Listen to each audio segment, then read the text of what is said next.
श्री गणेशाय नमः। नमस्कार दोस्तों, मेरे YouTube चैनल में आपका बहुत बहुत स्वागत है।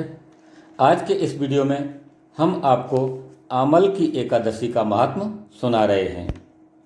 आइए सुनते हैं आमल की एकादशी का महत्व। मानधाता जी बोले कि हे वशिष्ठ जी, यदि आप मुझ पर प्रसन्न हैं तो व्रत की कथा कहो, ऐसे व्रत की कथा कहो जिससे मेरा कल्याण हो। तब वशिष्ठ जी बोले कि हे राजन, सब व्रतों से उत्तम और अंत में मोक्ष को देने वाला आमल की एकादशी का वर्णन मैं तुमसे करता हूँ।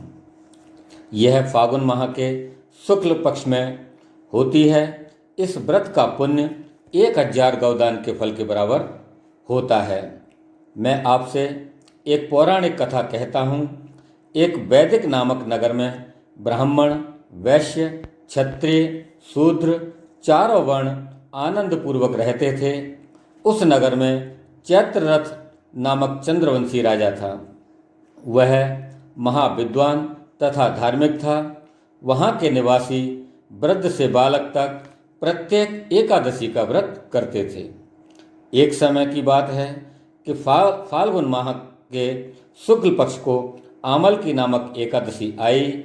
उस दिन राजा से प्रजा तक और वृद्ध से बालक तक सबने हर्ष के साथ उस एकादशी का व्रत किया। राजा अपनी प्रजा के साथ मंदिर में जाकर पूर्ण कुंभ स्थापित करके तथा धूप, दीप, नैवेद्य, पंचरत्न, छत्र आदि से धात्री का पूजन करने लगे। वे सब धात्री की इस प्रकार स्तुति करने लगे कि हे धात्री, तुम ब्रह्म स्वरूप हो, तुम ब्रह्मा जी द्वारा उत्पन्न हो और सारे पापों को नष्ट करने वाली हो। हम तुम्हें नमस्कार करते हैं। अब तुम हमारा अर्घ्य स्वीकार करो। तुम श्री रामचंद्र जी द्वारा सम्मानित हो। मैं आपकी प्रार्थना करता हूँ। मेरे समस्त पापों का हरण करो। उस देवालय में रात्रि को सबने जागरण किया। रात्रि के समय उस जगह एक बहेलिया आया। वह महापापी तथा दुराचारी था। वह भूखा प्यासा भी था। उस जगह विष्णु भगवान की कथा उस जगह पर विष्णु भगवान की कथा तथा वह एकादशी का महात्म सुनने लगा।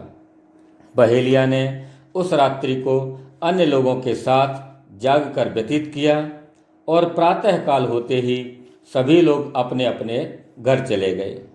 कुछ समय बीतने के पश्चात उस बहेलिये की मृत्यु हो गई और उस आमल की एकादशी के व्रत तथा जागरण के प्रभाव से उसने राजा विदुरथ के घर में जन्म लिया। उसका नाम वसुरथ रखा गया।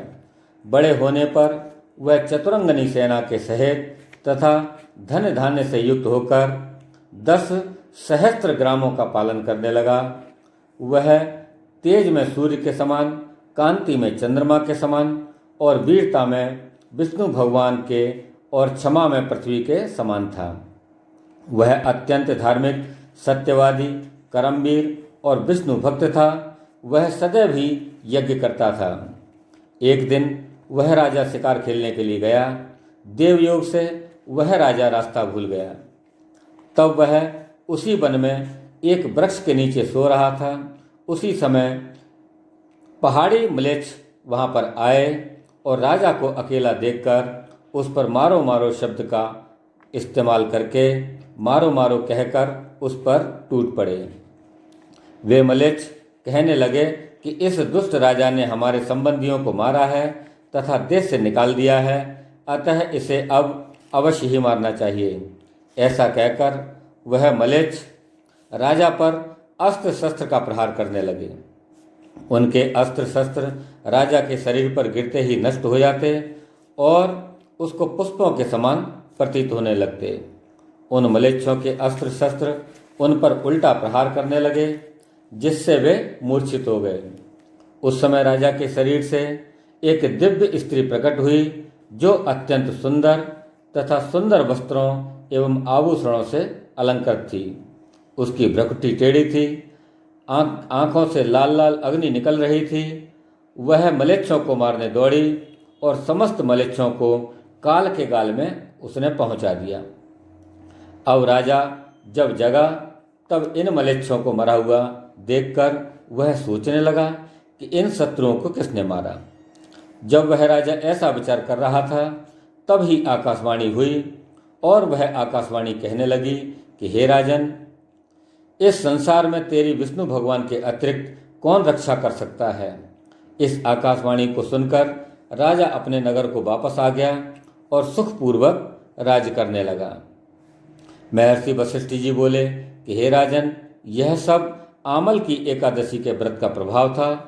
जो मनुष्य इस आमल की एकादशी को व्रत करते हैं वे सब प्रत्येक कार्य में सफल होते हैं और अंत में विष्णु लोक को जाते हैं। बोलिए श्री विष्णु भगवान की जय। तो दोस्तों, यह थी आमल की एकादशी की कथा। आपको कैसी लगी हमारी यह कथा? आप हमें कमेंट बॉक्स में जाकर अवश्य लिखें। साथ ही हमारे इस वीडियो को लाइक करें, शेयर करें और हमारे इस चैनल को सब्सक्राइब अवश्य करें, जिससे हम आपको इसी प्रकार की नित्य नई धार्मिक कथाएं सुनाते रहें। दोस्तों, यदि आप एकादशी की संपूर्ण कथाएं सुनना चाहते हों तो आप हमारी प्लेलिस्ट पर जाकर सुन सकते हैं और उसका लाभ ले सकते हैं। धन्यवाद। जय श्री कृष्णा।